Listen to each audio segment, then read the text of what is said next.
꼭 알아야 할 어제의 뉴스. 설 연휴에 구속된 이병모 청계재단 사무국장, 영장 심사를 앞두고 있는 다스의 협력업체 이영배 금강 대표. 이들은 이 전 대통령을 오랫동안 가까이서 보좌하면서 재산을 관리해온 금고지기로 불립니다. 검찰은 두 사람을 조사하면서 도곡동 땅과 다스의 진짜 주인이 이명박 전 대통령이라는 여러 정황과 비밀스럽게 조성된 뭉칫돈을 발견했습니다. 이 과정에서 이 전 대통령의 아들 시영 씨와 큰형 이상은 씨가 핵심 수사 선상에 올랐습니다. 이시영 씨는 지난 2013년 이상은 씨의 아들 동영 씨에게 요구해서 도곡동 땅 매각 대금 10억 원을 받아간 사실이 밝혀졌습니다. 검찰은 또 다스와 다른 협력업체들이 이시영 씨가 사실상 주인인 다스의 협력업체인 다온에 123억 원을 담보 없이 지원한 혐의도 파악했습니다. 도곡동 땅과 다스가 이 전 대통령과 직접 관련됐다는 중요 증거가 될 것으로 보입니다. 검찰은 이 전 대통령의 큰형 이상은 씨와 처남인 고 김재정 씨가 소유한 다스의 지분 71%도 실제로는 이 전 대통령 소유일 것으로 판단하고 있습니다. 이병모 씨와 이영배 씨 두 금고지기는 검찰 조사에서 이 전 대통령의 차명재산 관리 내역을 털어놓고 이시영 씨 지원 경위를 진술한 것으로 알려졌습니다. 이에 따라 검찰은 이 전 대통령 조사에 앞서 이시영 씨와 이상은 씨를 불러 도곡동 땅과 다스의 소유 관계를 따져 묻고 이 전 대통령 혐의를 특정할 방침입니다. 수사 흐름으로 볼 때 이르면 설 연휴가 끝난 직후 늦어도 이달 안에는 소환돼 조사가 이루어질 전망입니다. 20대 총선에서 국민의당에 몰렸던 호남의 표심은 지난해 대선에서는 더불어민주당 문재인 후보에게로 옮겨갔습니다. 당과 대통령의 높은 지지율이 아니라 좋은 후보, 좋은 정책으로 승부하겠습니다. 집권 민주당의 호남 지지율은 고공행진을 거듭하고 있지만 바른미래당과 민주평화당도 자신감을 잃지 않고 있습니다. 호남의 표심이 더는 특정 정당에 쏠리지 않을 것이란 믿음 때문입니다. 영남은 호남에 비할 수 없을 정도로 지역주의 투표 성향이 옅어졌습니다. 민주당이 보수의 심장 대구 경북에서도 약진할 조짐을 보이자 자유한국당은 그야말로 비상이 걸렸습니다. 여기에 불이 붙어야지 그 불은 충청으로 가고 경기로 가고 서울로 간다. 부산, 경남, 울산은 민주당이 어느 정도 선전할 것인가에 관심이 모아지는 가운데 중도를 표방하는 바른미래당도 한국당의 자리를 호시탐탐 노리고 있습니다. 부산, 울산, 경남, 대구, 경북 이 영남권과 강원권은 저는 바른미래당과 자유한국당 또 민주당이 3파전이 될 거라고 보고요. 87년 대선 때 김영삼, 김대중 후보의 결별 이후 30년간 계속되어 온 특정 정당의 몰표 현상. 이번 지방선거가 지역주의 정치 적폐를 해소하는 신기원으로 기록될지 귀추가 주목됩니다. 지난 8일과 11일 각각 강릉과 서울에서 공연을 펼쳤던 북한 삼지연 관현악단. 이선희의 제2에게, 짐수봉의 남자는 배 여자는 한국, 최진희의 사랑의 미로 등 여러 곡의 한국 가요를 선보여 관객들의 뜨거운 호응을 얻었습니다. 북한으로 돌아간 삼지연 관현악단이 평양에서 귀환 공연을 열었습니다. 조선중앙방송 등 북한 매체들은 평창 동계올림픽 축하 공연을 성공적으로 마친 삼지연 관현악단의 귀환 공연이 최룡해 노동당 부위원장 등이 참석한 가운데 치러졌다며 특히 남쪽에 깊은 인상을 남긴 여러 곡의 남측 노래들도 무대에 올렸다고 전했습니다. 일부 고위 간부와 예술계 종사자 대상의 공연이었지만 자본주의 문화 확산을 경계하는 북한에서 우리 가요가 무대에 오른 건 매우 이례적인 일이라는 분석입니다. 방송 중간에 좋아요를 눌러주시면 새날팀들에게 큰 힘이 됩니다. 미리 감사합니다. 트위터가 진짜 언론입니다. 동아일보의 설립자 초대 사장 김성수의 서훈이 56년 만에 박탈됐습니다. 80년대 이 인천 김성수 씨 동상이 매년 한 번씩 깨졌죠. 고대. 정말 대단하네요. 그러니까 우리는 친일파와 독립운동가를 딱 이분법으로 구분하지만 사실은 친일파들 중에서는 처음에는 독립운동을 했다가 나중에 변절해서 친일파가 된 사례들이 꽤 많아요. 겁나게 억울하지. 40년대 전향한 놈들. 그렇지. 끝까지 버티다가 씨. 그렇지. 생각해봐. 바로 한 달 전에 창씨기명한 놈은 더. 아니 이게 일제 압박하에 있던 시절에 어목하던 시절에 사실 일찌감치 전향해서 친일파질을 하던 사람들은 그냥 직업적인 친일파였고요. 지금 이 나라의 기득권 세력들이죠. 초기에 친일파를 시작한 사람들은 직업 친일파. 그 다음에 후기에 그쪽으로 넘어가서 변절해서 친일파가 된 사람들이요. 사실은 2차 세계대전 태평양 전쟁 시기에 그쪽으로 넘어가서 친일파 된 사람들은 굉장히 악독한 친일 행위를 해요.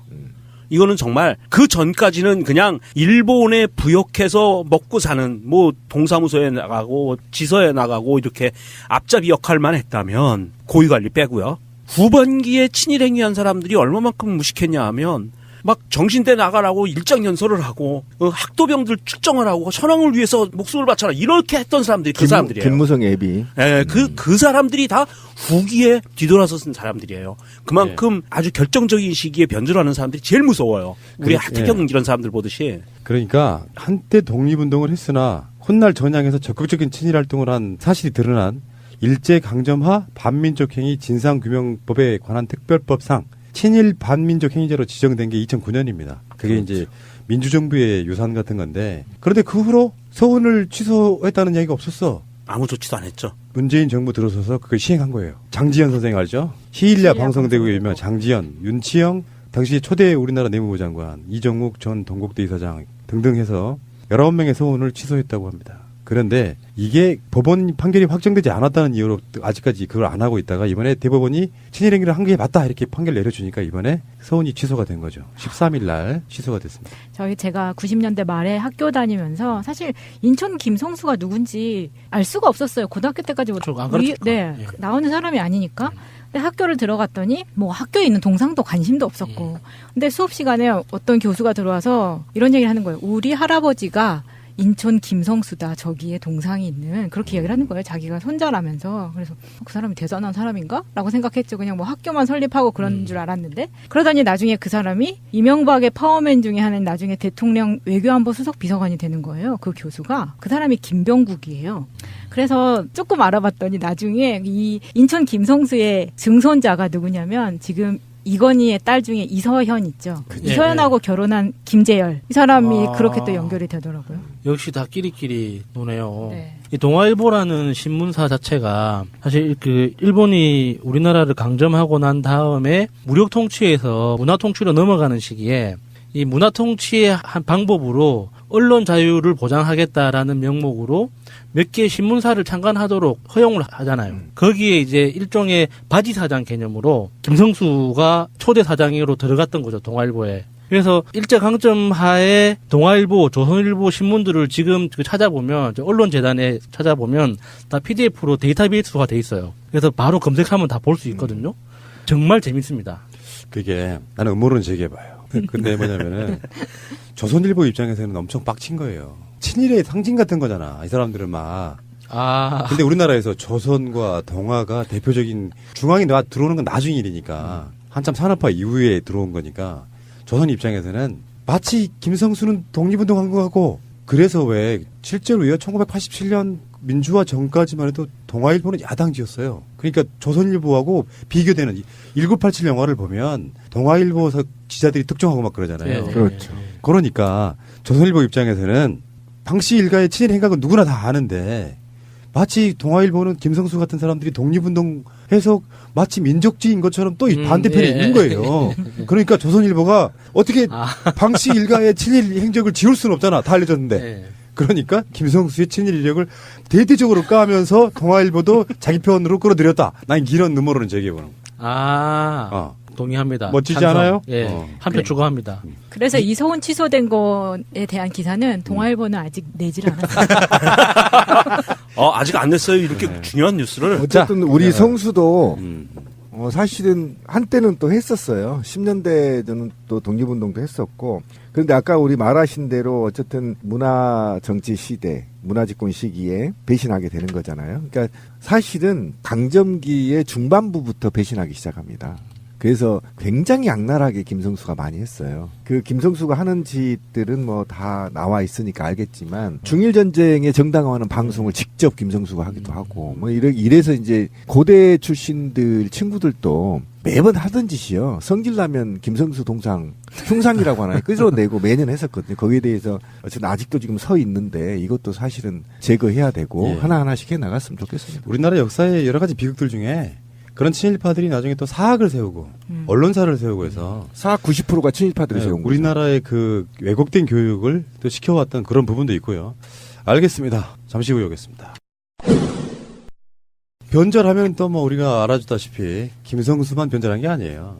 이 시대에도 변절이 계속되고 있는데 변절의 아이콘 하태경 이야기를 하겠습니다. 김문수를 뺨치는 하태경이죠.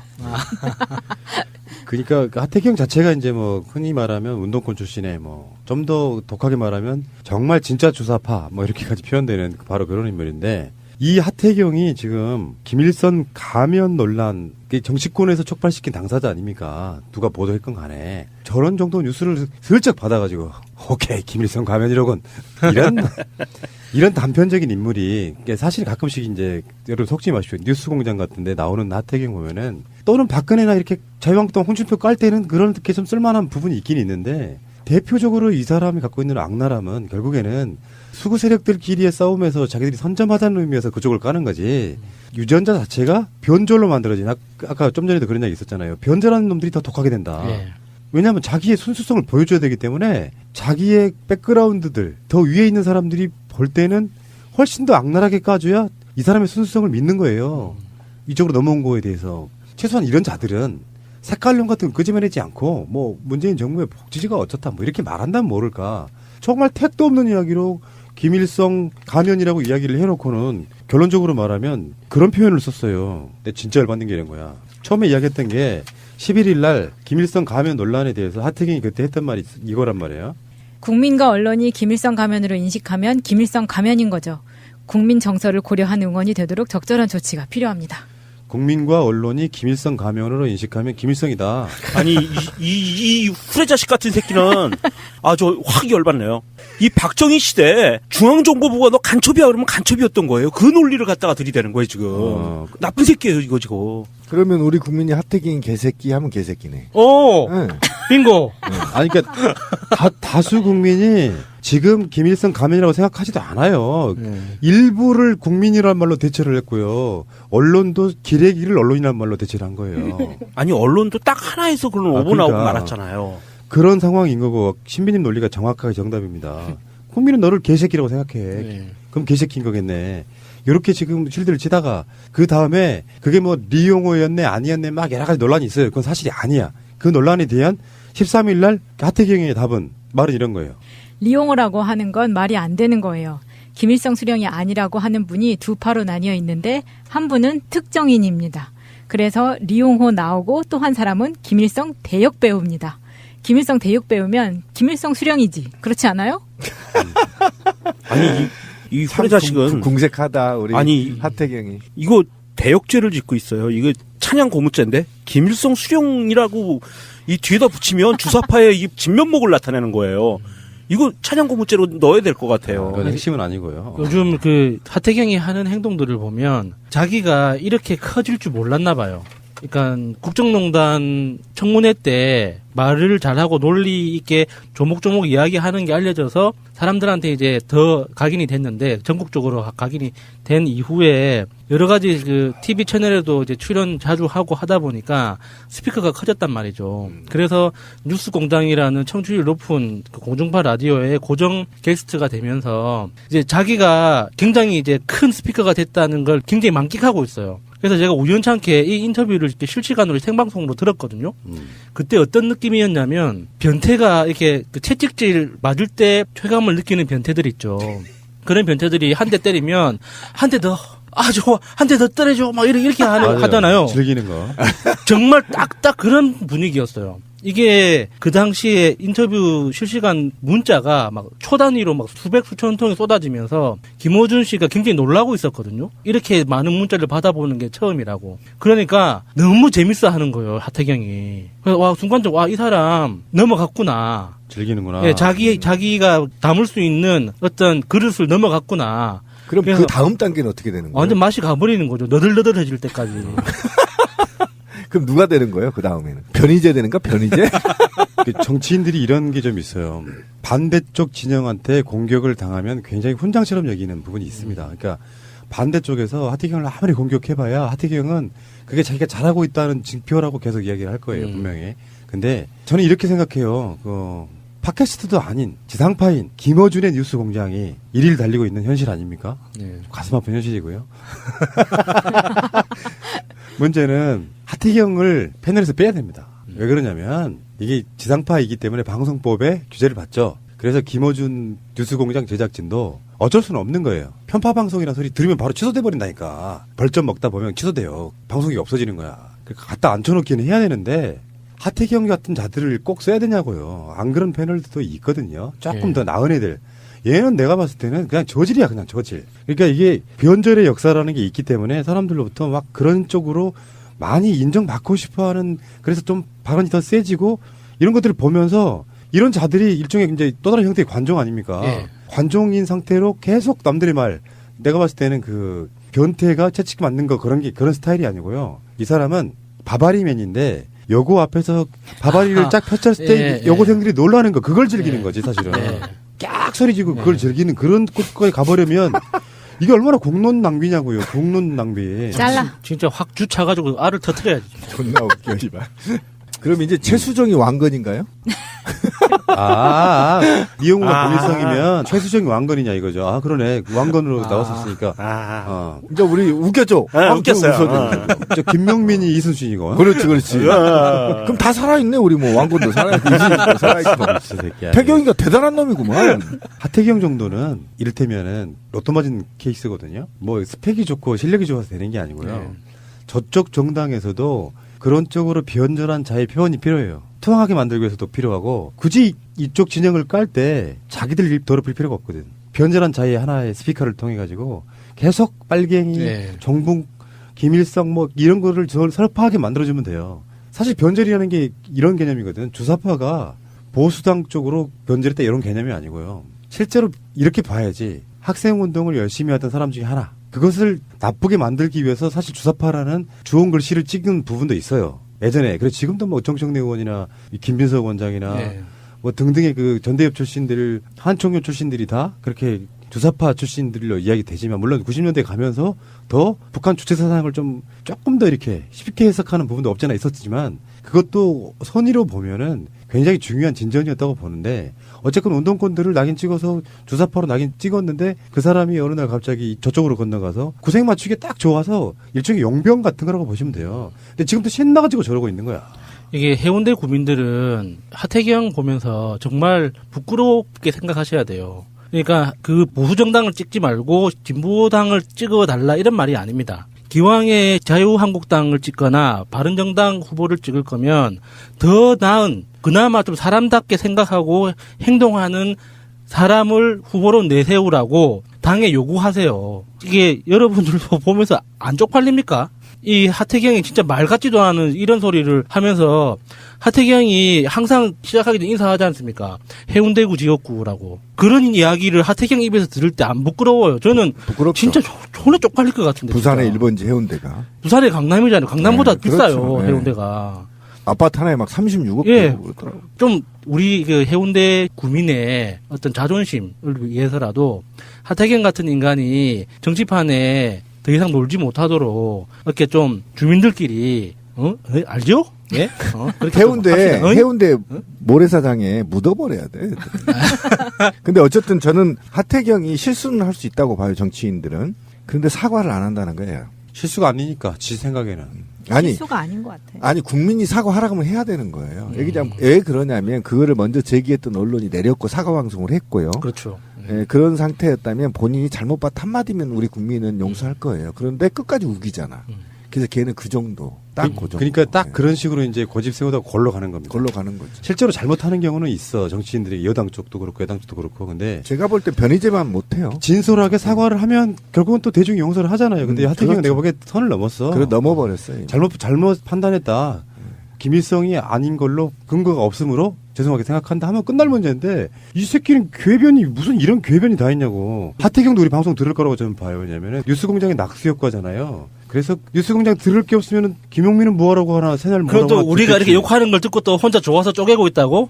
아우 짜증나. 아니 그럴 수 있어. 씨 웃고. 내가 제목에다 꼭 달아놓겠습니다. 새날에서까지 나를 변태 하태경. 진짜 아니면 변태네. 안에 나와서 한번 맞짱 까든가 새날에서. 씨발. 모래로 터지기 싫으면.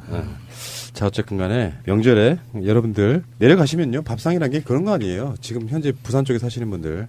야수님 말이 딱 맞죠. 우리를 대표하는 정치인, 우리 심부름꾼인데 하는 짓은 완전 변태. 이런. 그리고 다른 건 몰라도 아직 젊은 운동권 출신의 국회의원이라고 하면 이쪽에 있든 저쪽에 있든 최소한 색깔론 제기하는 새끼는 개새끼예요. 그걸로 지금까지 친일파들이 우리나라를 지배해왔던 거 아닙니까? 그렇죠. 에이씨. 근데 그런 자가 저 수구당에 노른자 이 땅에 공천을 받으려면 얼마나 뭔가를 열심히 했겠어요. 그렇지 않겠어요? 그쪽에 있는 쟁쟁한 정치인들이 그 공천만 받으면 당선된다는 그 땅에 오죽했으면 공천해줬겠냐요. 이쪽에 온갖 정보를 다 갖다 줬겠죠. 뭐 그런 것도 있을 거고 아무튼 그럴 겁니다. 예. 안녕하세요, 피디님. 예, 안녕하십니까. 네, 새해 처음 뵙네요. 그러니까요. 새해 복 많이 받으시고요. 새해 복 많이 받으세요. 마차님. 안녕하세요, 마차입니다. 마치 새 명절에 지금 방송하는 것처럼 가증스러워 진짜. 한복 곱게 차려입고. 안녕하세요, 한쌤. 네, 떡국을 너무 맛있게 먹은 한창섭입니다. 연중 곰탕에 끓여주셨어요? 예. 오색 떡국과 연지형 곰탕으로 만든 떡국. 좋아요. 네, 네. 어떻게 연휴는 잘 보내셨어요? 재충전 좀 하셨어요? 근데 오프닝 듣고 마음에 안 들었어요, 저는. 왜요? 명절은 전쟁이지 어떻게 그게 휴식이 될 수 있어요. 한국인들에게 명절은 휴식이란 개념이 어떤 사람한테 있어요, 그게? 저는 부모님 뵙고 오면은 물론 이제 오갈 때는 몸은 힘들긴 하지만 마음은 휴식, 따뜻함. 시댁이어도요? 저 시댁에도 그래요. 그 박혜진 선생님 아까 뭐 7시간에서 10시간 걸렸다고 말씀하셨는데 네. 저는 26시간 걸린 적 있어요. 와, 나보다 더 하신 분을 오늘 처음 봬요. 제가 방송으로 나갔던 이야기인데 네. 총각 때 네. 관광버스 타고요. 22시간. 와. 그때 옆에 앉아있던 남모르던 여자가 네. 먼저 말을 걸어오는 사태.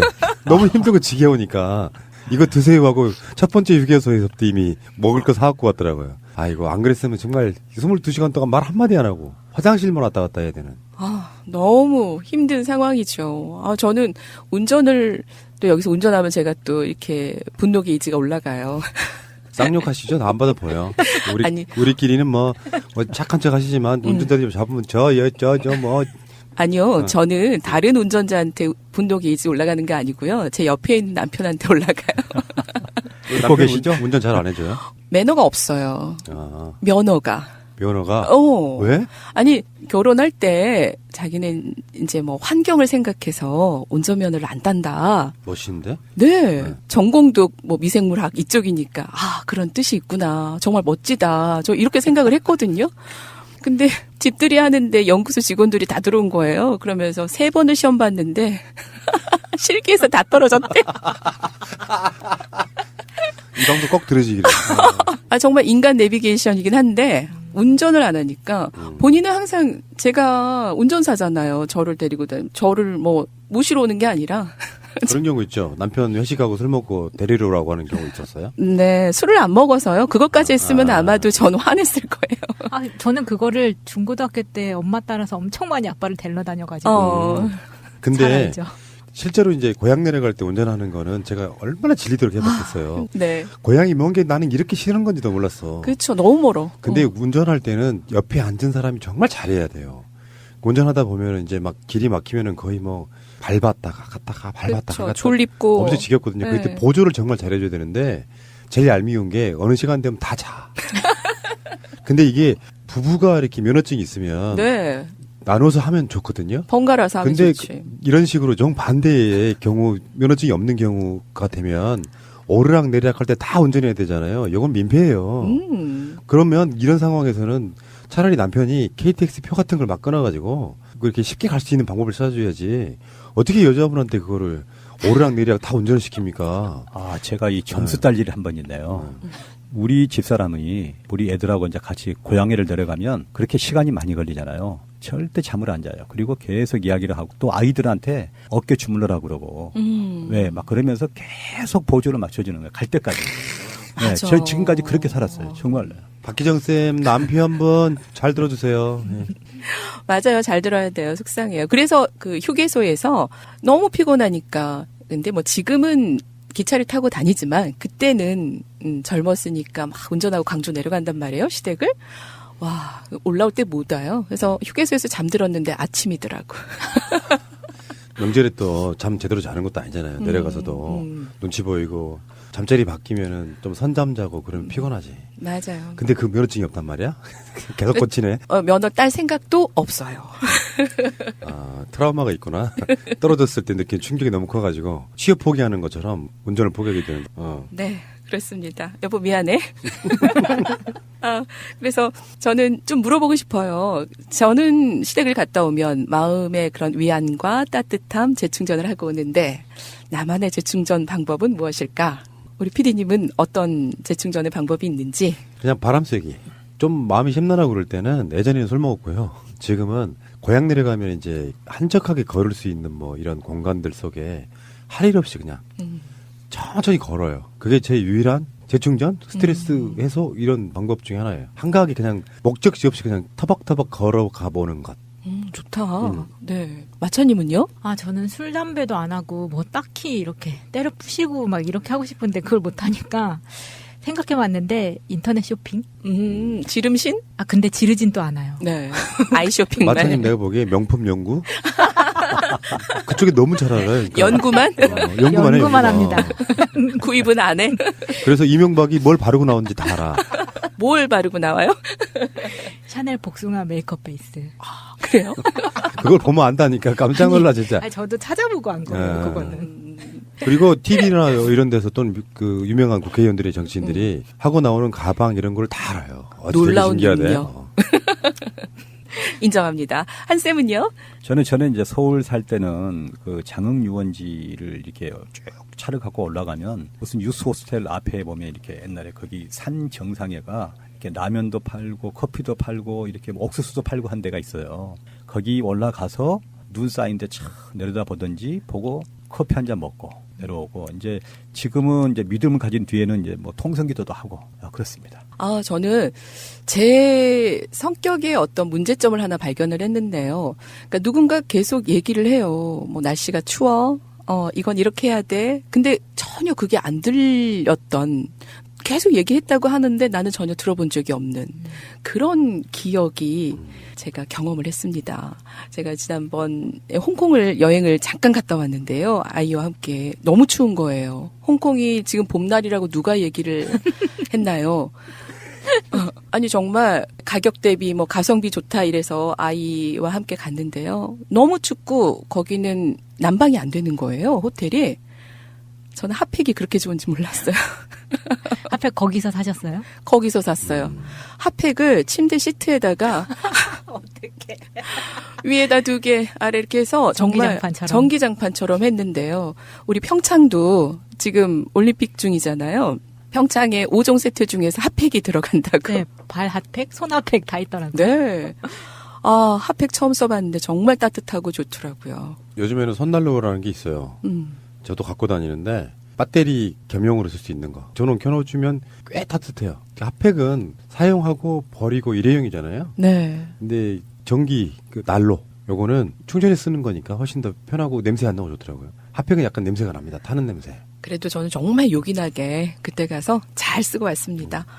아, 우리 지난주 송강호 전도연 주연의 밀양 영화 보면서 와, 전도연 씨는 어떻게 저런 연기를 할 수 있을까? 가슴속에서 끓어오르는 그런 눈물 연기, 아픔, 또 아이도 없는 분이잖아요. 연기자니까. 당시에는 미혼이었고. 그러게. 네. 이게 전도연은 이런 느낌이 있어요. 한국인의 정서 속에 원래부터 느낌이 약간 비련의 여주인공 느낌이 좀 있는 그런 캐릭터예요. 생김새가. 만약에 밀양의 역할을 예전에 전통적 미인이었던 뭐 황신혜라든지 정윤이라든지 이런 분들이 하면 어울렸을까 하는 부분도 있거든요. 사실 전도연의 외모는 그렇게 막 빼어나게 아름답다 이런 과가 아니고 상당히 일반인스러운데 그중에서 뭔가 독특한 매력을 갖고 있는 그런 캐릭터라서 그 역할이 전 정말 잘 어울리는 역할이었다고 생각해요. 애초에 전도연을 보면 슬픈 일이 없어도 눈물 나는 그런 얼굴이 좀 있다는 거죠. 왜 접속에서도 보면 뭔가 우울한 캐릭터로 이렇게 등장을 하는 거잖아요. 아픈 사랑을 나누고 이런 상태에서 아무리 즐거운 연기를 해도 뭔가 슬픔이 배어 있는 것 같은 그런 느낌이 좀 있어요.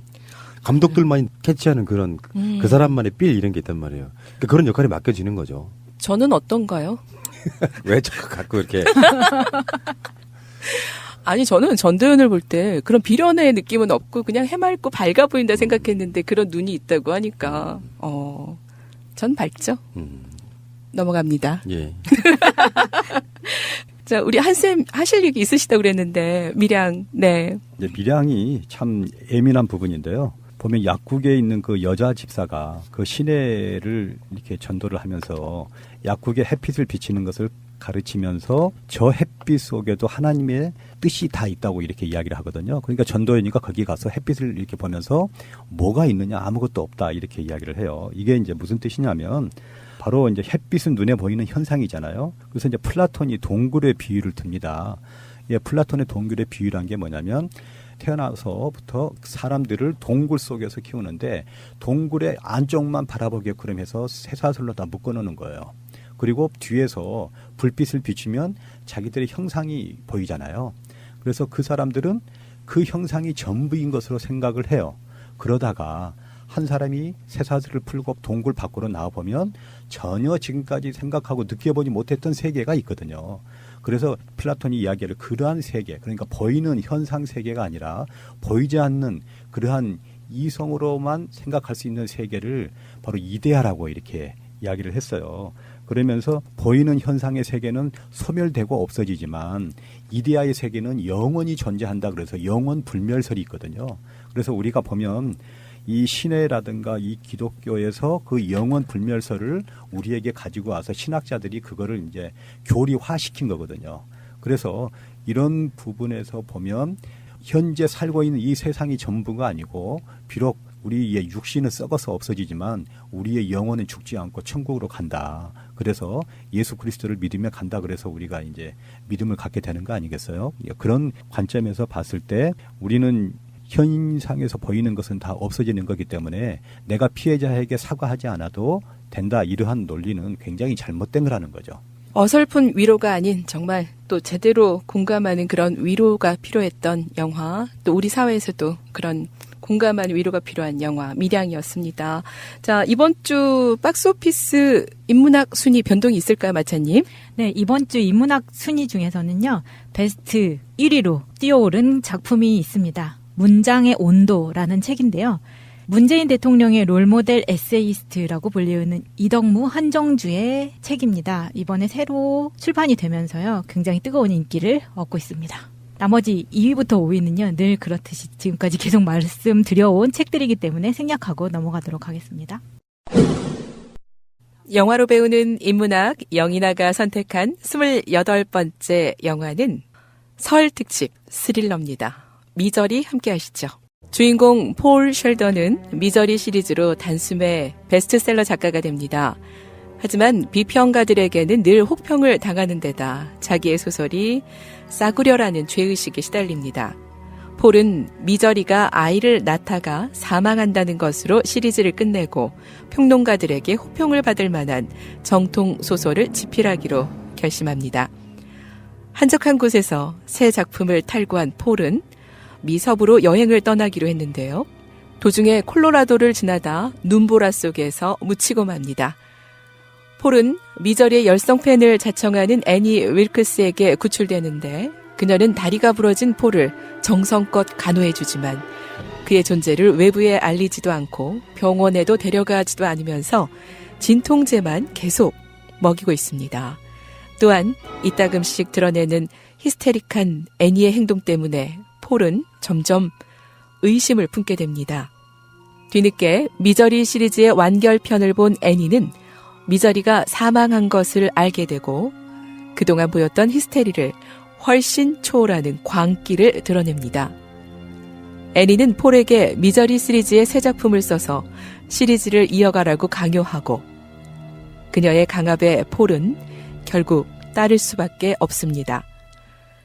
처음에는 건성건성으로 썼지만 이런 내용은 납득할 수 없다는 애니 때문에 극한 상황에서 자신의 재능을 있는 힘껏 짜내며 정말 납득할 수 없는 얘기를 이어가기 시작합니다. 새로운 미저리 시리즈의 소설은 흥미진진하게 계속되는 한편 폴은 탈출을 계획하며 애니가 집에 없을 때는 몰래 약을 챙기고 흉기를 챙깁니다. 이 과정에서 애니가 신문 기사를 스크랩한 책을 발견하는데요. 그것을 본 폴은 애니의 과거를 알게 되죠. 하지만 결국 애니에게 그러한 행동을 들키게 되고 애니의 광기는 극에 달합니다. 애니는 폴의 다리가 회복되었다고 생각하고 탈출하지 못하게 망치로 양쪽 발목을 강타합니다.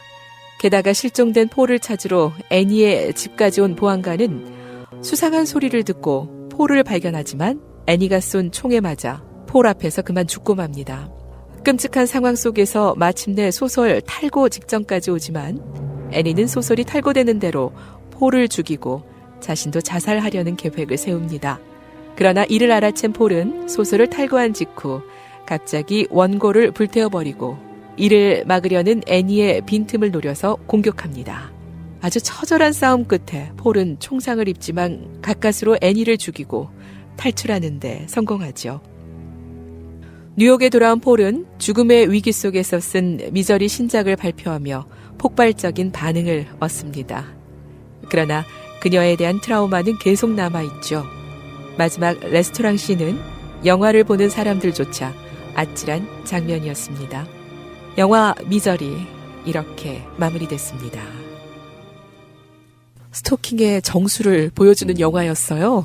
미저리는 뭐 이제 그 각종 예능 프로그램에 소재로도 많이 쓰였죠. 집착한 어떤 그 악마적인 집착? 네.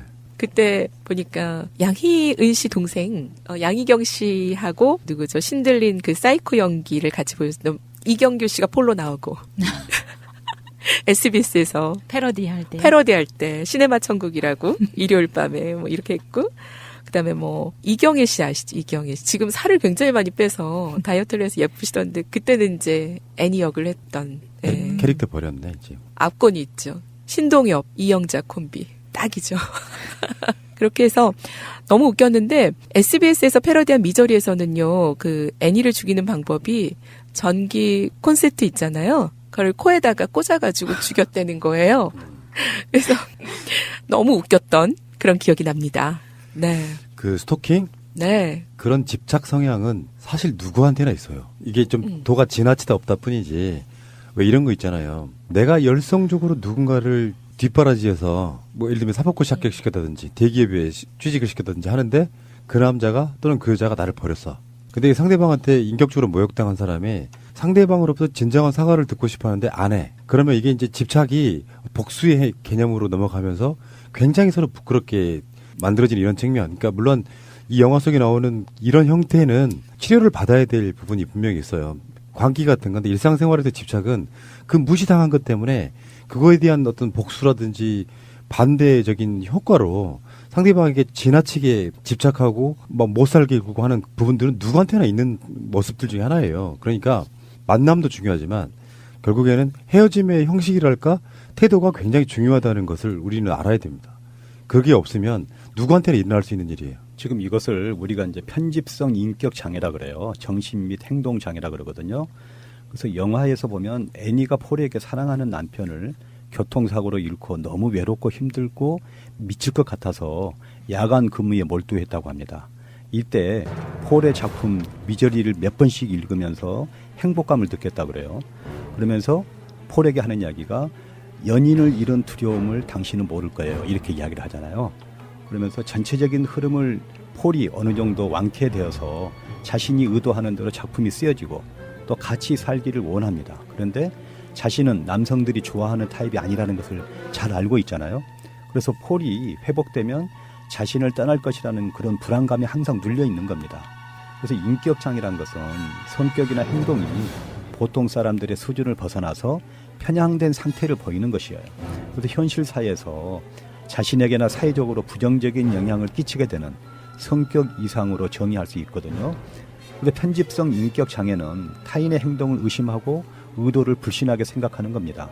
적대적이고 완고하면서 방어적이고 친밀감을 느끼기를 회피하고 경직되고 비타협적인 특성을 보이거든요. 남의 말을 있는 그대로 듣지 않고 어떠한 숨겨진 의미가 있다고 봐요. 자신에게 피해를 주는 어떠한 불손한 의도가 있다고 생각하고 상대방과의 거리를 둡니다.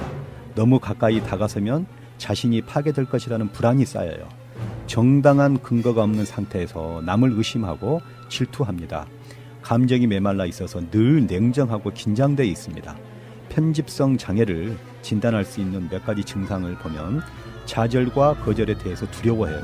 원한을 지속적으로 품습니다. 의심이 많습니다. 자신의 권리에 대해 강하게 주장하거든요. 자신이 생각하기에 행동이 잘못된 사람에게는 곧바로 따지고 몰아붙입니다. 그리고 의처증과 의부증이 심하고요. 또 자기 중심적입니다. 편집성 인격 장애요, 선생님. 네. 아, 미저리는 정말 무서웠고요. 아니, 계속해서 그렇게 그 작가의 뒤를, 작가의 일거수일투족을 다 감시를 했던 거잖아요. 무섭기도 하고, 또 밖에 나갔다 왔을 때 폴이 이미 나와서 한 바퀴 집을 돌고 들어갔단 말이에요. 근데 모르는 줄 알았더니 애니가 하는 말이 있잖아요. 펭귄은 항상 남쪽을 보고 있었어. 이렇게 얘기하는데 저는 막 소름이 쫙 끼치는 거예요. 그 장면에서 카메라가 비춰주잖아요. 그거를. 네. 저는 이제 캐치를 했거든요. 그리고 여자의 촉각이란 게 굉장해요. 무섭죠. 네, 굉장히 무서워요. 무서워. 그 특히 이제 우리 집사람 같은 경우가 네, 냄새를 엄청나게 잘 맡거든요. 제가 왜 이런 고백을 하냐면 사우나를 가서 비누 냄새가 오면 집에서 알아요.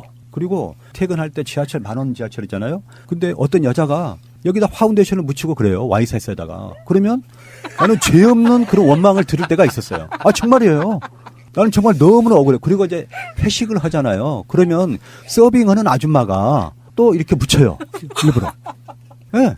선생님한테만 묻혀요? 다른 분들한테도 묻히고? 근데요, 한쌤.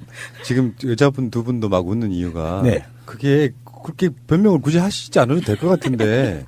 기본적으로 만나본 사람으로서 한쌤의 인격을 믿습니다. 네. 이런 걸 보고 이제 마을하고 번전도 못 찾았다 이렇게 이야기하거든요. 전 다른 쪽에서 한번 이야기 한번 해보면 제가 예전에 꽤 오래전에 봤던 영화 중에 더 팬이라고 있어요. 야구 스타를 광적으로 따라다니는 그 팬이라는 건 좀 그런 개념이거든요. 내가 좋아하는 어떤 특정 대상이 있다고 쳐요. 그게 정치인이든 연예인이든 스포츠인이든 간에. 근데 과도하게 몰입하게 되면은 좋아하는 걸로 끝내야 되는데 좋아하는 것을 넘어서 그를 지배하려고 하는 성향이 있어요. 그래서 그 팬이 예를 들면 이런 거 있어. 팬클럽이 2개가 있다고 쳐. A가 있고 B가 있어. 한 특정 인물에 대해서. 두 세력이 싸우기 시작해요. 근데 내가 어느 쪽 편을 들어주냐에 따라서 한쪽은 자기들의 존재가치를 잃을 수가 있거든요. 그럴 때 좋아하는 대상이 너무 그런 식으로 맹목적이면은 나중에 그 더 팬의 영화의 결말은 팬이 좋아하는 스타를 죽이는 거예요. 그래서 어떤 권력 구조에 있어가지고 과도하게 인정받으려고 하는 그런 조화함이라는 게 있잖아요. 나중에는 결국엔 내가 좋아하는 당사자까지 나쁜 쪽으로 몰고 가게 되는 결과를 가져올 수 있다. 그것도 일종의 집착 같은 거거든요. 순수하게 좋아한다는 건 뭐냐면은 내가 저 사람이 그 어떤 하려고 하는 것들에 대해서 응원하고 지지해주는 그런 역할을 하는 거지 그를 지배하고 소유하려고 하면 안 된다는 것이죠. 아마 이 영화 보신 분들 꽤 많으실 거예요. 굉장히 내용이 충격적이었죠. 네, 이 영화가 1990년에 개봉을 했는데 사실 이 영화를 계기로 스토킹이라는 게 집착이라는 게 병이고 범죄다라는 걸 알려진 게 아닌가 싶어요, 대중적으로. 이후에는 최지우가 주연했던 올가미라는 우리나라 영화가 있었죠. 그때는 아들한테 집착해서 며느리를 배척하는 이제 그런 영화였었거든요. 실제로 제가 주위에서 알고 있는 분 이야기 하나만 해드릴게요. 남편인데 좀 키도 작고 볼품 없는 거예요. 이 사람이 사업적 수완이 있어서 돈은 잘 버는데 사회적으로 자기가 갖고 있는 그 열등감들을 해소하는 데만 써. 가정을 안 돌봐. 그것이 너무 지겹고 지쳐서 부인이 집을 나가요. 그래서 계속 집착하고 연락하고 하는데 그것도 연락이 안 되니까 집에 딸과 아들이 남겨져 있었는데 예민한 시기에 중고등학생이었어요. 그 남자가 어떤 식이냐면은 키도 작고 볼품없는 것들로 사회적으로 돈을 벌어서 이렇게 막 허투루 쓰는 것들이 있잖아요. 술집 가가지고 막 돈 뿌려대고 하는 그런 방식. 그렇지. 근데 이제 그것들에 대해서 딸이 고등학교를 다니는데 급식비를 안 내면서도 밖에 나가서 돈을 그렇게 쓰더라는 거야. 그러다가 딸하고 무슨 문제가 있어가지고 그 딸이 아빠를 안 보려고 하는 상황. 그래서 문을 잠궈서 대화가 안 된 상황이 있었대요. 근데 그게 약간 미저리 같은 거죠. 아는 사람 꽃집을 통해 가지고 그 꽃을 딸한테 배달을 시켜요. 그러니까 그 전에 부인한테도 그런 식으로 이렇게 뭐 아는 꽃집을 통해 가지고 꽃 배달 시키면 꽃집이나 동네 사람들은 굉장히 가정적인 남자로 인식할 거 아니에요. 근데 꽃으로 받아들일 수 없는 가족들의 어떤 그 갈등 관계는 이미 깊어져 있는데 그런 식으로 하다가 나중에는 엄마가 받던 꽃을 딸이 또 받게 된 상황이 와서 그 꽃을 안 받고 문을 잠그고 이제 아버지와 안 보겠다 이런 식으로 하니까 사람을 써가지고 문을 때려 부신 뒤에 방에 들어가서 또 딸을 패는. 근데 데리고 같이 온 사람이 그걸 보고 웃고 있더라는 막 이런 이야기를 한번 들은 적이 있었거든요. 그런 미친 병자들이 굉장히 많아요. 실제 상황이에요? 사회적이든 개인적이든 그 열등감들을 그런 식으로 풀어내는 좀 약간 그 아까 말한 집착 편집성 네. 뭐 이런 것들이 그런 사람들이 굉장히 많습니다. 생각보다. 그래서 그게 우리 주위에서 보면 상식적이지 않아서 저 사람 이상하다고 느끼는 사람들이 꽤 있다는 거죠, 주위에. 맞아요. 뭐 데이트 폭력도 그렇게 해서 이어지기도 하고 또 남녀가 사귀다가 끝날 때 되면 이렇게 좀 쿨하게 헤어져야 되는데 그렇지 못한 경우들도 이렇게 집착하다 보면은 보였던 모습들이 있었던 것 같아요. 그러니까 어떤 굉장히 일어나기 힘든 정도의 어떤 상황에서 내가 그걸 일어설 수 있으려면 본인이 특별한 어떤 상황에 대해서 계속 집착하는 것이 아니라 반대로 계속해서 내가 만약에 좀 못 참아서 폭발해가지고 누구랑 뭐 부인하고 또는 친구하고 싸웠을 때 상대방에 대한 분노를 갖고 막 그것을 합리화시키기보다는 어떤 상황에서도 싸웠다고 하면 내 반성을 먼저 해야 돼요. 자기 반성, 내가 뭐 잘못한 건 없는가? 아, 맞다. 이 상황에서는 상대방이 화내 있을 수도 있겠구나. 이런 식으로 자기 성찰을 하지 않으면 계속해서 자기 합리화식으로 가면 결국에는 이런 편집 성향을 보인다는 거예요. 그래서 그게 정신이 이상한 사람처럼 보이게 되면 이미 그 사람은 사회적으로 도태되는 거죠. 혹시 마차님은 그런 걸 당해보신 적 없어요? 아니요, 저는 없네요. 스토킹 당하는 사람들이 좀 부러웠던 적은 있었던 것 같아요. 인생을 참 해맑게 사셨구나. 이렇게 무섭게는 말고 예전에 회사 다닐 때 동료 옆에 앉았던 동료가 갑자기 막 우는 거예요. 옆자리에서. 그래서 무슨 일이야 왜 그래 막 그랬더니 얼마 전에 소개팅했던 남자가 너무 스토킹을 해서 무섭다면서 우는 거예요. 근데 그때 사람들의 반응은 너 자랑하냐? 약간 이런 거였었거든요. 아, 그거는 제 실제로 당해보면요 무서워요. 네, 그럴 것 같아요. 공포스러울 때가 있죠. 실제로 왜 그 뭐 헤어진 지 꽤 됐는데 갑자기 비밀번호를 알고 있던 집에 따고 들어와서 밥을 내놓는다든가. 무섭죠. 그건 진짜 무서운데요. 그 지금 말씀하신 경우가 전에 한번 어디서 그게 나왔었어요. 그러니까 연예인들이 그런 경우 많이 당해요. 네, 그래갖고 그 남자를 너무 좋아해서 그 남자의 키를 갖고 있으면서 그 남자가 오기 전에 그 집안을 깨끗하게 치워놓고 그 남자가 할 수 있는 모든 걸 다 해놓는 거예요. 근데 처음에는 이 남자가 놀랬다가도 그게 계속해서 반복되고 아무 문제가 없으니까 그게 이제 습관화돼서 길들여지더라고요. 안 해놓으면 서운하고. 네, 참. 그리고 이제 팬들끼리 또 싸웠던 문제는 뭐냐면 김연아 팬들하고 손현재 팬들하고. 네, 그래서 굉장히 치열하게 싸워서 그때 서로가 이제 중재하고 이랬던 거를 제가 본 적이 있어요. 예전에는 그 스토킹이라든지 이런 게 그닥 그렇게 막 범죄로 인식되지는 않았었잖아요. 근데 최근에는 그게 엄청난 범죄라는 것이 사회적 인식이 좀 많이 퍼진 측면이 있고 예전에는 그게 그런 시대를 살았어요. 여자를 밤에 벗삼에 가는 거. 그건 지금 생각하면 어마어마한 납치 범죄잖아요. 근데 그때는 그게 일종의 여자라는 게 소유물로 인식되던 시절이어가지고 그게 이해가 됐던 측면이 있고 그 오랜 전통적인 관념을 아직도 나이 드신 어르신들께서는 뭐 좋아하는 사람끼리 뭐 이렇게 좀 따라다닐 수도 있지 그 정도가 아니라 생활에 불편할 정도가 되면 범죄가 되는 거죠. 그런 이제 문제들이 우리가 어디서 이제 발생이 되냐면 이제 항상 어른들은 그 나이가 어린 사람들에게 자기보다 나이가 어린 사람들에게 훈계를 해야 된다.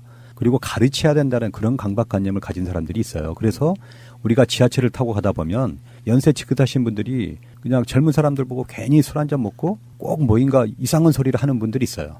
그런 건 굉장히 잘못됐다고 저는 생각하거든요. 저는 그 팬의 또 다른 의미로 그렇게 집착하는 팬들도 있지만 좋은 이모 팬들, 삼촌 팬들 이런 팬들도 또 많이 있잖아요. 박기정 선생님도 팬이 많던데 보니까. 많더라고요. 네. 근데 지난번 홍콩에 갔을 때 우리 장구경 얘기를 했었잖아요. 거기 투어를 했는데 장구경이 투신한 그 호텔 거기에 머물렀던데 거기는 항상 불이 켜져 있어요. 예.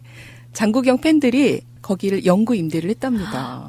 그래서 홍콩 같은 경우에는 신을 굉장히 다양한 신을 믿는데 항상 거기에 올 거라고 생각을 하고 팬들이 거기를 영구 임대를 해서 다른 데는 다 불이 꺼져 있는데 맨 오른쪽 위에 제일 위에만 불이 켜져 있더라고요. 그런 팬들도 있습니다. 반대로요. 가끔씩 이제 팟캐스트 하는 뭐 우리들 보고 뭐 팬이에요 하시는 분들이 있는데 네. 다시 말씀드리지만 저는 팬이란 말을 그렇게 좋아하진 않아요. 긍정적인 의미를 떠나서 동등한 입장에서 팬 그러면 약간 수직적 관계의 느낌이 있거든요. 좀 더 높은 사람?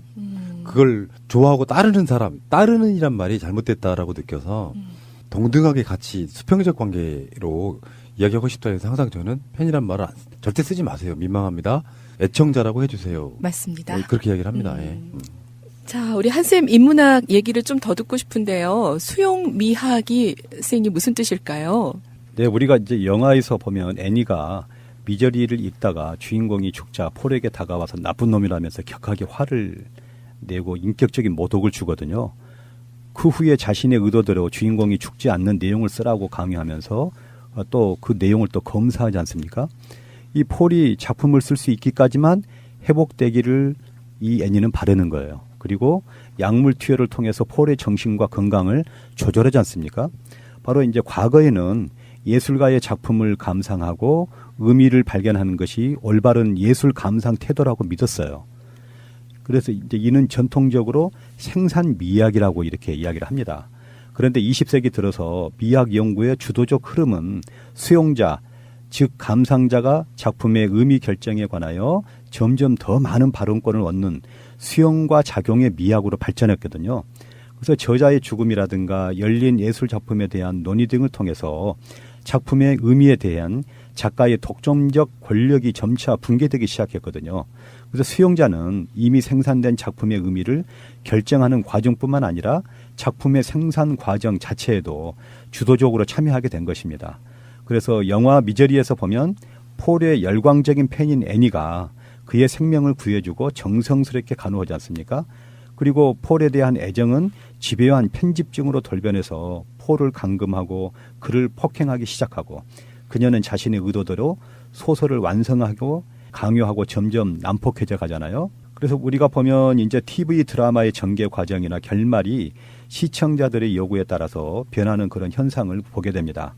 인터넷이나 디지털 매체의 발달로 인해서 예술 작품의 생산이나 유통 과정에까지 수용자가 영향력을 행사하고 있습니다. 개인 홈페이지나 블로그, 유튜브 사이트는 누구나 작품에 대한 비평이나 감상문 등을 올리거나 자신의 작품을 발표할 수 있는 그런 기회가 제공되거든요. 이제 수용자는 예술과 관련된 거의 모든 분야에서 커다란 발언권을 행사하고 있습니다. 그런데 현실이 수용자에게 언제나 호의적이기만 한 것은 아닙니다. 아도르노가 계몽의 변증법에서 말한 바와 같이 대중문화와 대중예술 등이 문화산업이 수용자들의 기호를 겸용하고 조정하고 상용화하고 있어요.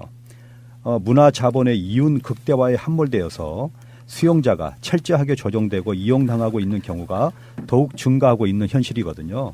그래서 악마는 프라다를 입는다라든가 쇼퍼홀릭이라든가 이제 우리가 요 근래 보면 삼성 이재용 재판 결과 같은 걸 보더라도 약간 빗나갔기는 하지만 우리 주변에서 이 수용 미학이라고 할 수 있는 것들이 많이 일어나고 있죠. 네, 감독 알아보겠습니다. 롭 라이너 감독 PD님. 롭 라이너는 부모들 자체가 흔히 말하는 셀럽이에요. 셀럽. 그 미국의 방송계 영화계에서도 유명했던 분들인 것 같고 그 롭 라이너만 해도 벌써 47년생이니까 지금처럼 시스템이 안 잡혀 있을 때의 인물이에요. 그러니까 이분은 내가 보기엔 정말 다재다능한 사람인 거죠. 배우도 했고 제작자도 하고 감독도 하고 뭐 이런 스타일이에요.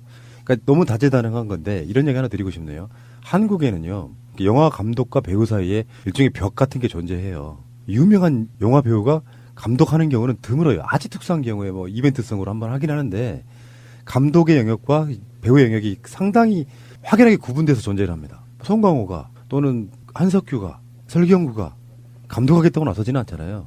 그리고 감독들이 굳이 영화에 출연하려고 카메오성을 제외하고면은 그러니까 그런 측면이 있는데 미국에는 그 당시만 해도 감독도 하고 제작도 하고 하는 이런 사람들이 굉장히 많았던 뭐 그런 느낌이고요. 다른 설명들은 좀 굳이 표현하자 그러면 이 사람이 방송계 쪽에서 인기를 막 끌다가 나중에 회사를 하나 차려요. 영화하고 텔레비전 프로그램을 만드는 회사, 일종의 이제 제작사 하나 차린 거죠. 캐슬록 엔터테인먼트. 여기서 이제 만들기 시작한 게 해리가 셀리를 만났을 때, 미저리, 어퓨 굿맨 이런 건데 이분 자체의 작품들도 이야기할 만한 거리들이 굉장히 많습니다. 그중에 제가 보는 건 견해에서는 어퓨 굿맨이 가장 저는 수작이라고 보는데 그 자기의 어떤 필모그래피를 쭉 보는 과정에서 미저리는 굉장히 좀 튀는 측면이 없잖아 있고요. 뭐랄까 이 사람 필모그래피에서 미저리는 수작이기도 하지만 뭔가 굉장히 튀는 부분이에요. 영화들 전체적으로 보면 그런 느낌이고 이분의 이야기를 뭐 깊게 한다기보다는 하나만 말씀드리고 싶은 게 우리 녹음실에 보면은 저기 17살의 버킷리스트라고 있잖아요. 네. 이 버킷리스트 관련해가지고 만든 영화가 이분의 럼라이너의 버킷리스트 죽기 전에 꼭 해보고 싶은 것들 뭐 이런 영화가 있습니다. 그래서 지금 세월호 아이들이 죽기 전에 뭔가 좀 해보고 싶어 했던 것들을 실제적으로 콘서트로 만들어서 했던 게 바로 17살의 버킷리스트라는 거거든요. 새가 날아든다가 이제 여기에 어떤 홍보를 맡았던 기억이 나는데 마찬가지로 버킷리스트 죽기 전에 꼭 하고 싶은 것들 이 영화에 보면 한번 꼭 보시라고 말씀드리고 싶은 게 아까 말한 어퓨기움맨 말고도 이분의 수작으로 느껴지는 게 일단은 잭 니콜슨 그리고 모건 프리먼이 두 사람이 나와가지고 영화 자체를 끌어가거든요. 그런 관점에서 한번 보시길 바라고요.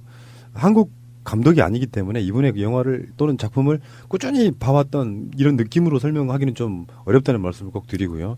이분의 영화 자체가 제가 봤을 때는 또 다른 의미의 어떤 천재형 감독이 아닌가 싶어요. 장르를 불문하고 영화 잘 만드는 감독 중에 하나다. 지금도 활동을 하고 있는 걸로 알고 있는데요. 더 승승장구하시기 바랍니다. 버킷리스트 다시 보고 싶습니다. 네. 제임스 칸 1940년생이고요. 너무 불쌍했죠. 우리 소설가 주인공 폴 역을 맡았고 대부 1편에서 장남 역을 맡았었어요. 그때 강렬한 연기를 보였는데 조금 배우로서는 불행했네요. 뭐 약물 중독 또 여러 가지 일이 있어서 좀 사라져 있다가 이 미저리로 복귀에 성공하고 흥행도 성공을 했습니다. 뉴욕에서 유대인 독일 이민자 부모에게서 태어났고요. 또 젊은 날의 이 칸은 열성적인 스포츠맨이었대요. 퍼니레이디, 바바라 스트라이샌드와 함께 출연을 했고요.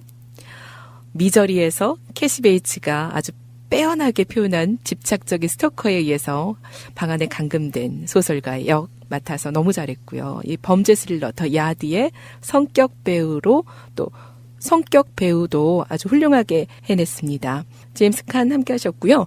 캐시 베이츠요? 네, 80여 개의 다작을 한 배우입니다. 미저리 이 영화로 아카데미 골든글로브 여우 주연상을 수상을 했고요. 이전에 유명했던 영화에 주연 혹은 조연으로 많이 출연을 했던 배우라서 얼굴을 보면 딱 아실 거예요. 이전에 타이타닉. 그쵸. 예. 백만장자. 네. 여기에서도 나왔었고요. 어바웃 슈미트, 프라이드 그린 토마토. 근데 뭐 미드에서도 다양하게 나오기 때문에 이분이 저는 미저리를 후에 다시 봤을 때 이 사람이 이 사람이었구나 이런 느낌을 받았었는데요. 꽤나 많은 영화와 방송으로 활동을 하고 있는 분이네요. 예전에요. 저희 이 미저리 영화를 보고 피디님 그런 얘기 안 들으셨어요? 저희는 가장 큰 욕이 미저리 같다. 머저리는 아니고? 미저리스럽다. 맞아요. 네, 그런 얘기 있었어요. 그 사람 성격 나름인데 좀 통 크게 가시는 분들도 있고요. 어떤 사람들은 뭐랄까 작은 거에 집착해서 결국에는 약간 좀 괴물처럼 변하는 경우도 있습니다. 근데 그게 혼자 만들어진 게 아니고 누군가가 분명히 그 원인을 제공하는 사람들이 이 환경에 있다는 거예요. 그 사람 자체는 존재 가치가 중요해서 상대방을 어떻게 대하느냐. 물론 병적으로 원래 그런 사람도 일부는 있겠지만 다수 생활에 있어서는 어떤 누군가 괴물을 만들었을 때는 분명히 환경적 요인, 누군가의 영향이 있다는 말씀을 꼭 드리고 싶어요. 그래서 배척한다기보단 왜 그런지 감싸면서 뭔가 사회가 치료해야 될 필요가 있다. 저는 그렇게 생각합니다. 인도의 한 사원에는요, 노쇠로 만든 커다란 등잔거리가 천정 중앙에 매달려 있어요. 여기에는 작은 등잔을 올려놓을 수 있는 100개 정도의 받침이 있습니다. 그리고 사원 안은 보통 때는 깜깜하다가 예배자들이 한 사람 한 사람 들어올 때 밝아집니다. 그 이유는 어두운 밤길을 걸어올 때 들고 온 램프를 등잔거리에 올려놓기 때문이지요. 한 사람만 있을 때는 마치 성냥불처럼 희미하다가 그 빛이 하나하나 모여 결국 대낮처럼 환해집니다. 혼자가 아닌 여럿일 때 더 아름다운 빛을 발하고 더 큰 힘을 발휘할 수 있다는 걸 말해 주는데요. 우리는 이미 지난 겨울의 경험으로 알고 있지요. 그 경험이 헛되지 않도록 더욱 하나 돼서 또 서로에게 힘이 되는 시간들 만들어 갔으면 좋겠습니다. 다시 한번 여러분 인사드릴게요. 여러분 올해는 정말 좋은 일만 가득했으면 좋겠어요. 새해 복 많이 받으시고요. 영화로 배우는 인문학 영인의 28번째 미저리 함께 하셨습니다. 꼭 알아야 할 어제의 뉴스.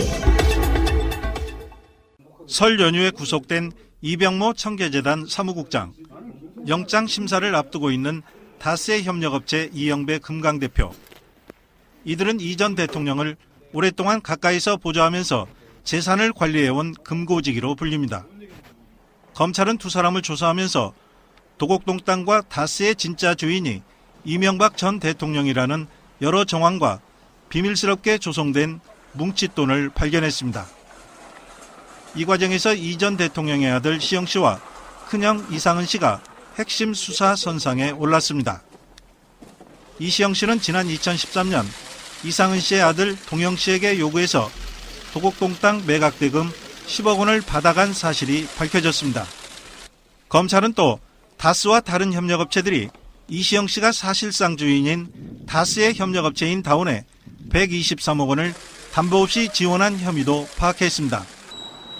도곡동 땅과 다스가 이 전 대통령과 직접 관련됐다는 중요 증거가 될 것으로 보입니다. 검찰은 이 전 대통령의 큰형 이상은 씨와 처남인 고 김재정 씨가 소유한 다스의 지분 71%도 실제로는 이 전 대통령 소유일 것으로 판단하고 있습니다. 이병모 씨와 이영배 씨 두 금고지기는 검찰 조사에서 이 전 대통령의 차명재산 관리 내역을 털어놓고 이시영 씨 지원 경위를 진술한 것으로 알려졌습니다. 이에 따라 검찰은 이 전 대통령 조사에 앞서 이시영 씨와 이상은 씨를 불러 도곡동 땅과 다스의 소유관계를 따져묻고 이 전 대통령 혐의를 특정할 방침입니다. 수사 흐름으로 볼 때 이르면 설 연휴가 끝난 직후 늦어도 이달 안에는 소환돼 조사가 이루어질 전망입니다. 20대 총선에서 국민의당에 몰렸던 호남의 표심은 지난해 대선에서는 더불어민주당 문재인 후보에게로 옮겨갔습니다. 당과 대통령의 높은 지지율이 아니라 좋은 후보, 좋은 정책으로 승부하겠습니다. 집권 민주당의 호남 지지율은 고공행진을 거듭하고 있지만 바른미래당과 민주평화당도 자신감을 잃지 않고 있습니다. 호남의 표심이 더는 특정 정당에 쏠리지 않을 것이란 믿음 때문입니다. 영남은 호남에 비할 수 없을 정도로 지역주의 투표 성향이 옅어졌습니다. 민주당이 보수의 심장 대구 경북에서도 약진할 조짐을 보이자 자유한국당은 그야말로 비상이 걸렸습니다. 여기에 불이 붙어야지 그 불은 충청으로 가고 경기로 가고 서울로 간다. 부산, 경남, 울산은 민주당이 어느 정도 선전할 것인가에 관심이 모아지는 가운데 중도를 표방하는 바른미래당도 한국당의 자리를 호시탐탐 노리고 있습니다. 부산, 울산, 경남, 대구, 경북 이 영남권과 강원권은 저는 바른미래당과 자유한국당 또 민주당이 3파전이 될 거라고 보고요. 87년 대선 때 김영삼, 김대중 후보의 결별 이후 30년간 계속되어온 특정 정당의 몰표 현상. 이번 지방선거가 지역주의 정치 적폐를 해소하는 신기원으로 기록될지 귀추가 주목됩니다. 지난 8일과 11일 각각 강릉과 서울에서 공연을 펼쳤던 북한 삼지연 관현악단. 이선희의 제2에게, 짐수봉의 남자는 배 여자는 한국, 최진희의 사랑의 미로 등 여러 곡의 한국 가요를 선보여 관객들의 뜨거운 호응을 얻었습니다. 북한으로 돌아간 삼지연 관현악단이 평양에서 귀환 공연을 열었습니다. 조선중앙방송 등 북한 매체들은 평창 동계올림픽 축하 공연을 성공적으로 마친 삼지연 관현악단의 귀환 공연이 최룡해 노동당 부위원장 등이 참석한 가운데 치러졌다며 특히 남쪽에 깊은 인상을 남긴 여러 곡의 남측 노래들도 무대에 올렸다고 전했습니다.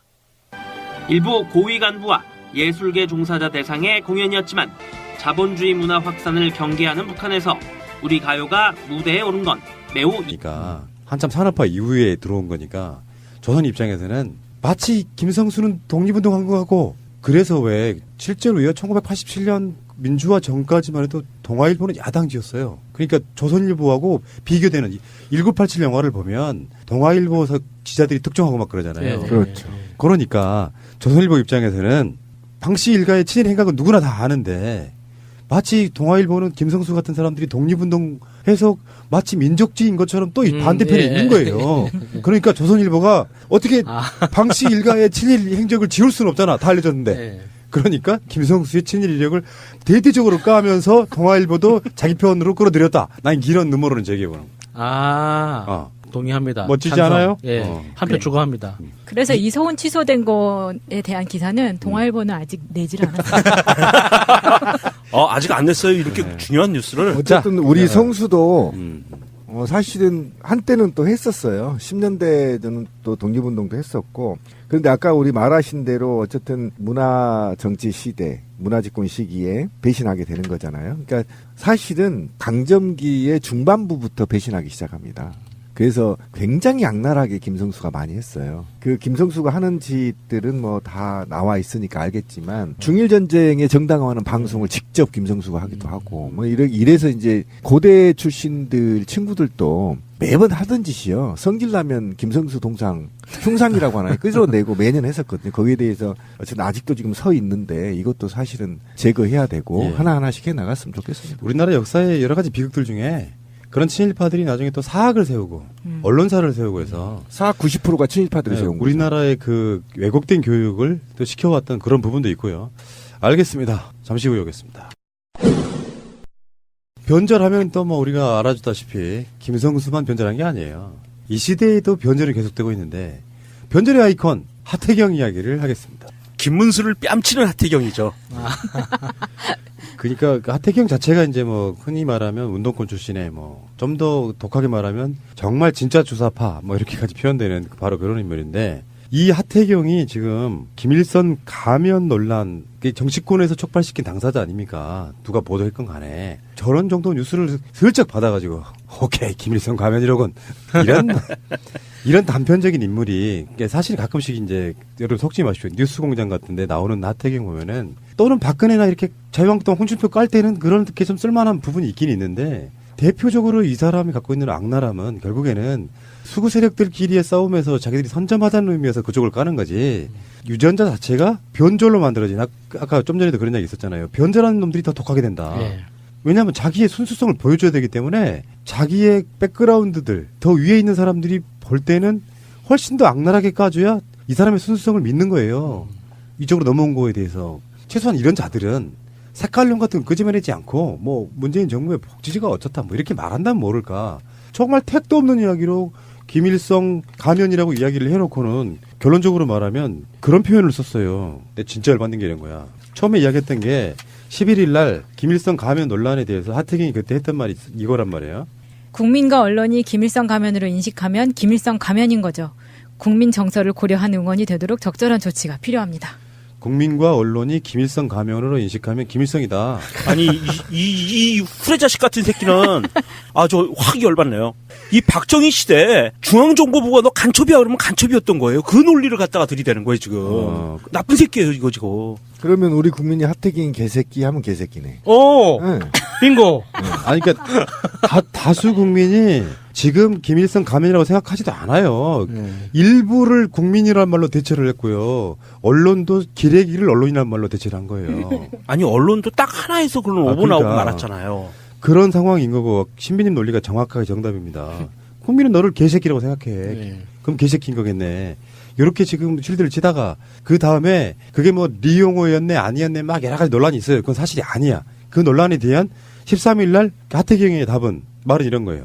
리용호라고 하는 건 말이 안 되는 거예요. 김일성 수령이 아니라고 하는 분이 두 파로 나뉘어 있는데 한 분은 특정인입니다. 그래서 리용호 나오고 또 한 사람은 김일성 대역 배우입니다. 김일성 대역 배우면 김일성 수령이지. 그렇지 않아요?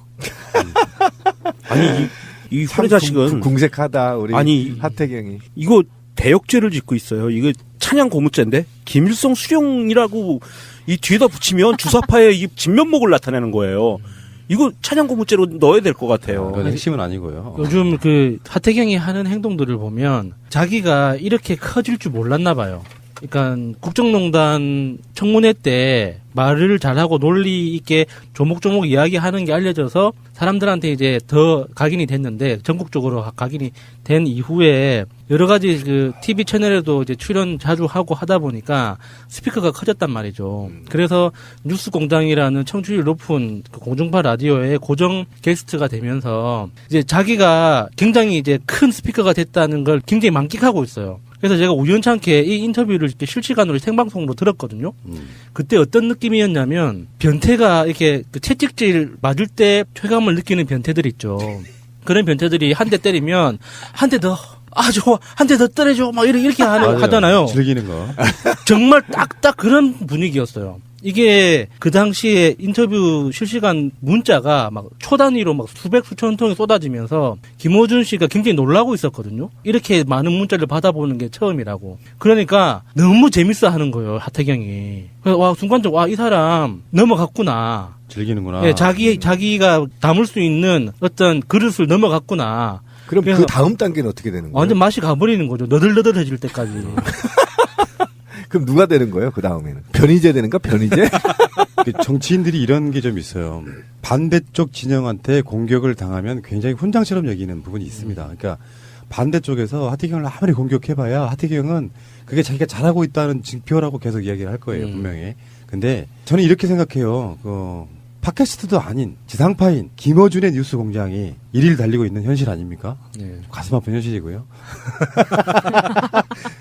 문제는 하태경을 패널에서 빼야 됩니다. 왜 그러냐면 이게 지상파이기 때문에 방송법에 규제를 받죠. 그래서 김어준 뉴스공장 제작진도 어쩔 수는 없는 거예요. 편파 방송이라는 소리 들으면 바로 취소돼 버린다니까. 벌점 먹다 보면 취소돼요. 방송이 없어지는 거야. 갖다 앉혀놓기는 해야 되는데 하태경 같은 자들을 꼭 써야 되냐고요. 안 그런 패널도 있거든요. 조금 더 나은 애들. 얘는 내가 봤을 때는 그냥 저질이야, 그냥 저질. 그러니까 이게 변절의 역사라는 게 있기 때문에 사람들로부터 막 그런 쪽으로 많이 인정받고 싶어 하는, 그래서 좀 발언이 더 세지고 이런 것들을 보면서 이런 자들이 일종의 이제 또 다른 형태의 관종 아닙니까? 예. 관종인 상태로 계속 남들의 말, 내가 봤을 때는 그 변태가 채찍 맞는 거 그런 스타일이 아니고요. 이 사람은 바바리맨인데 여고 앞에서 바바리를 쫙 펼쳤을 때 여고생들이 놀라는 거, 그걸 즐기는 거지, 사실은. 깍 소리 지고 그걸 즐기는 그런 곳까지 가버리면 이게 얼마나 공론 낭비냐고요. 공론 낭비. 잘라. 진짜 확 주차가지고 알을 터뜨려야지. 존나 웃겨, 이발. 그럼 이제 최수정이 왕건인가요? 이용우가 고일성이면 최수정이 왕건이냐 이거죠. 아, 그러네. 왕건으로 나왔었으니까. 이제 우리 웃겼죠? 웃겼어요. 저 김명민이 이순신이고. 그렇지. 그럼 다 살아있네, 우리 뭐. 왕건도 살아있고, 이순신도 살아있고. 태경이가 대단한 놈이구만. 하태경 정도는 이를테면은 로또 맞은 케이스거든요. 뭐 스펙이 좋고 실력이 좋아서 되는 게 아니고요. 저쪽 정당에서도 그런 쪽으로 비언절한 자의 표현이 필요해요. 투항하게 만들기 위해서도 필요하고, 굳이 이쪽 진영을 깔 때 자기들 입 더럽힐 필요가 없거든. 비언절한 자의 하나의 스피커를 통해 가지고 계속 빨갱이, 정북, 김일성 뭐 이런 거를 설파하게 만들어주면 돼요. 사실 변절이라는 게 이런 개념이거든. 주사파가 보수당 쪽으로 변절했다 이런 개념이 아니고요. 실제로 이렇게 봐야지. 학생운동을 열심히 하던 사람 중에 하나. 그것을 나쁘게 만들기 위해서 사실 주사파라는 주홍 글씨를 찍은 부분도 있어요. 예전에. 그래서 지금도 뭐 정청래 의원이나 김빈석 원장이나 뭐 등등의 그 전대협 출신들, 한총련 출신들이 다 그렇게 주사파 출신들로 이야기 되지만, 물론 90년대 가면서 더 북한 주체 사상을 조금 더 이렇게 쉽게 해석하는 부분도 없지 않아 있었지만, 그것도 선의로 보면은 굉장히 중요한 진전이었다고 보는데, 어쨌건 운동권들을 낙인 찍어서 주사파로 낙인 찍었는데 그 사람이 어느 날 갑자기 저쪽으로 건너가서 구색 맞추기에 딱 좋아서 일종의 용병 같은 거라고 보시면 돼요. 근데 지금도 신나가지고 저러고 있는 거야. 이게 해운대 구민들은 하태경 보면서 정말 부끄럽게 생각하셔야 돼요. 그러니까 그 보수정당을 찍지 말고 진보당을 찍어달라 이런 말이 아닙니다. 기왕에 자유한국당을 찍거나 바른정당 후보를 찍을 거면 더 나은, 그나마 좀 사람답게 생각하고 행동하는 사람을 후보로 내세우라고 당에 요구하세요. 이게 여러분들도 보면서 안 쪽팔립니까? 이 하태경이 진짜 말 같지도 않은 이런 소리를 하면서 하태경이 항상 시작하기 전에 인사하지 않습니까? 해운대구 지역구라고. 그런 이야기를 하태경 입에서 들을 때 안 부끄러워요. 저는 부끄럽죠. 진짜 존나 쪽팔릴 것 같은데. 부산의 진짜. 1번지 해운대가. 부산이 강남이잖아요. 강남보다 네, 비싸요. 그렇죠. 네. 해운대가. 아파트 하나에 막 36억 예. 그러더라고요. 좀 우리 그 해운대 구민의 어떤 자존심을 위해서라도 하태경 같은 인간이 정치판에 더 이상 놀지 못하도록 이렇게 좀 주민들끼리 알죠? 예? 그렇게 해운대 모래사장에 묻어버려야 돼. 근데 어쨌든 저는 하태경이 실수는 할 수 있다고 봐요, 정치인들은. 그런데 사과를 안 한다는 거예요. 실수가 아니니까, 지 생각에는. 아니, 실수가 아닌 것 같아요. 아니, 국민이 사과하라고 하면 해야 되는 거예요. 왜 그러냐면, 그거를 먼저 제기했던 언론이 내렸고 사과방송을 했고요. 그렇죠. 예, 그런 상태였다면 본인이 잘못 봤 한마디면 우리 국민은 용서할 거예요. 그런데 끝까지 우기잖아. 그래서 걔는 그 정도. 딱 그 정도. 그러니까 딱 그런 식으로 이제 고집 세우다 골로 가는 겁니다. 골로 가는 거죠. 실제로 잘못하는 경우는 있어. 정치인들이 여당 쪽도 그렇고 여당 쪽도 그렇고. 근데 제가 볼 때 변희재만 못해요. 진솔하게 사과를 하면 결국은 또 대중이 용서를 하잖아요. 근데 하태경은 그렇죠. 내가 보기에 선을 넘었어. 그래 넘어버렸어요. 잘못 판단했다. 김일성이 아닌 걸로 근거가 없으므로 죄송하게 생각한다 하면 끝날 문제인데 이 새끼는 궤변이 무슨 이런 궤변이 다 있냐고. 하태경도 우리 방송 들을 거라고 저는 봐요. 왜냐면은 뉴스공장의 낙수효과잖아요. 그래서 뉴스공장 들을 게 없으면은 김용민은 뭐하라고 하나 새날 뭐라고 그것도 하나 우리가 듣겠지. 이렇게 욕하는 걸 듣고 또 혼자 좋아서 쪼개고 있다고? 아우 짜증나. 아니 그럴 수 있어. 씨 웃고. 내가 제목에다 꼭 달아놓겠습니다. 새날에서까지 나를 변태 하태경. 진짜 변태네. 아니면 나와서 한번 맞짱 까든가 새날에서. 씨발. 모래로 터지기 싫으면. 자, 어쨌든 간에 명절에 여러분들 내려가시면요. 밥상이란 게 그런 거 아니에요. 지금 현재 부산 쪽에 사시는 분들. 야수님 말이 딱 맞죠. 우리를 대표하는 정치인, 우리 심부름꾼인데 하는 짓은 완전 변태. 이런. 그리고 다른 건 몰라도 아직 젊은 운동권 출신의 국회의원이라고 하면 이쪽에 있든 저쪽에 있든 최소한 색깔론 제기하는 새끼는 개새끼예요. 그걸로 지금까지 친일파들이 우리나라를 지배해왔던 거 아닙니까? 그렇죠. 에이씨. 근데 그런 자가 저 수구당에 노른자 이 땅에 공천을 받으려면 얼마나 뭔가를 열심히 했겠어요. 그렇지 않겠어요? 그쪽에 있는 쟁쟁한 정치인들이 그 공천만 받으면 당선된다는 그 땅에 오죽했으면 공천해줬겠냐고. 이쪽에 온갖 정보를 다 갖다 줬겠죠. 뭐 그런 것도 있을 거고 아무튼 그럴 겁니다. 예. 안녕하세요, 피디님. 네, 안녕하십니까. 네, 새해 처음 뵙네요. 그러니까요. 새해 복 많이 받으시고요. 새해 복 많이 받으세요. 마차님. 안녕하세요, 마차입니다. 마치 새해 명절에 지금 방송하는 것처럼. 가증스러워, 진짜. 한복 곱게 차려입고. 안녕하세요, 한쌤. 네, 떡국을 너무 맛있게 먹은 한창섭입니다. 연지온 곰탕에 끓여주셨어요? 예. 오색 떡국과 연지연 곰탕으로 만든 떡국. 좋아요. 네, 네. 어떻게 연휴는 잘 보내셨어요? 재충전 좀 하셨어요? 근데 오프닝 듣고 마음에 안 들어. 이례적인 일이라는 분석입니다. 방송 중간에 좋아요를 눌러주시면 새날팀들에게 큰 힘이 됩니다. 미리 감사합니다. 트위터가 진짜 언론입니다. 동아일보의 설립자 초대 사장 김성수의 서운이 56년 만에 박탈됐습니다. 80년대 이 인천 김성수 씨 동상이 매년 한 번씩 깨졌죠. 고대. 정말 대단하네요. 그러니까 우리는 친일파와 독립운동가를 딱 이분법으로 구분하지만 사실은 친일파들 중에서는 처음에는 독립운동을 했다가 나중에 변절해서 친일파가 된 사례들이 꽤 많아요. 겁나게 억울하지. 40년대 전향한 놈들. 그렇지. 끝까지 버티다가 씨. 그렇지. 생각해봐. 바로 한 달 전에 창식이명 한 놈은 더. 아니 이게 일제 압박하에 있던 시절에 어목하던 시절에 사실 일찌감치 전향해서 친일파질을 하던 사람들은 그냥 직업적인 친일파였고요. 지금 이 나라의 기득권 세력들이죠. 초기에 친일파를 시작한 사람들은 직업 친일파. 그 다음에 후기에 그쪽으로 넘어가서 변절해서 친일파가 된 사람들이요. 사실은 2차 세계대전 태평양 전쟁 시기에 그쪽으로 넘어가서 친일파 된 사람들은 굉장히 악독한 친일 행위를 해요. 이거는 정말 그 전까지는 그냥 일본에 부역해서 먹고 사는 뭐 동사무소에 나가고 지서에 나가고 이렇게 앞잡이 역할만 했다면 고위관리 빼고요.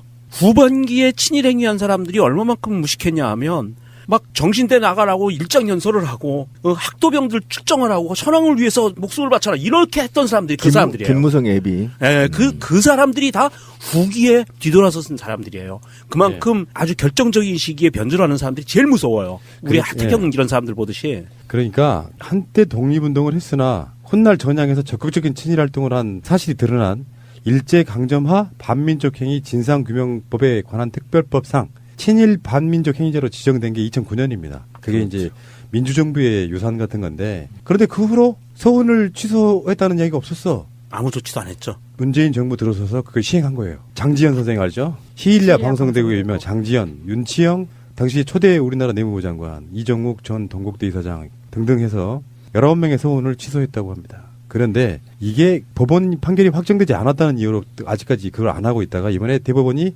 친일행위를 한 게 맞다 이렇게 판결 내려주니까 이번에 서훈이 취소가 된 거죠. 13일 날 취소가 됐습니다. 제가 90년대 말에 학교 다니면서 사실 인천 김성수가 누군지 알 수가 없었어요. 고등학교 때까지 나오는 사람이 아니니까. 근데 학교를 들어갔더니 뭐 학교에 있는 동상도 관심도 없었고. 근데 수업 시간에 어떤 교수가 들어와서 이런 얘기를 하는 거예요. 우리 할아버지가 인천 김성수다. 저기에 동상이 있는 그렇게 얘기를 하는 거예요. 자기가 손자라면서. 그래서 그 사람이 대단한 사람인가? 라고 생각했죠. 그냥 뭐 학교만 설립하고 그런 줄 알았는데 그러더니 나중에 그 사람이 이명박의 파워맨 중에 하나인 나중에 대통령 외교안보 수석 비서관이 되는 거예요. 그 교수가. 그 사람이 김병국이에요. 그래서 조금 알아봤더니 나중에 이 인천 김성수의 증손자가 누구냐면 지금 이건희의 딸 중에 이서현 있죠. 이서현하고 결혼한 김재열. 이 사람이 그렇게 또 연결이 되더라고요. 역시 다 끼리끼리 노네요. 이 동아일보라는 신문사 자체가 사실 그 일본이 우리나라를 강점하고 난 다음에 무력 통치에서 문화 통치로 넘어가는 시기에 이 문화 통치의 한 방법으로 언론 자유를 보장하겠다라는 명목으로 몇 개의 신문사를 창간하도록 허용을 하잖아요. 거기에 이제 일종의 바지 사장 개념으로 김성수가 초대 사장으로 들어갔던 거죠, 동아일보에. 그래서 일제강점 하에 동아일보, 조선일보 신문들을 지금 찾아보면, 언론재단에 찾아보면 다 PDF로 데이터베이스화 돼 있어요. 그래서 바로 검색하면 다 볼 수 있거든요. 정말 재밌습니다. 그게 나는 음모론 제기해봐요.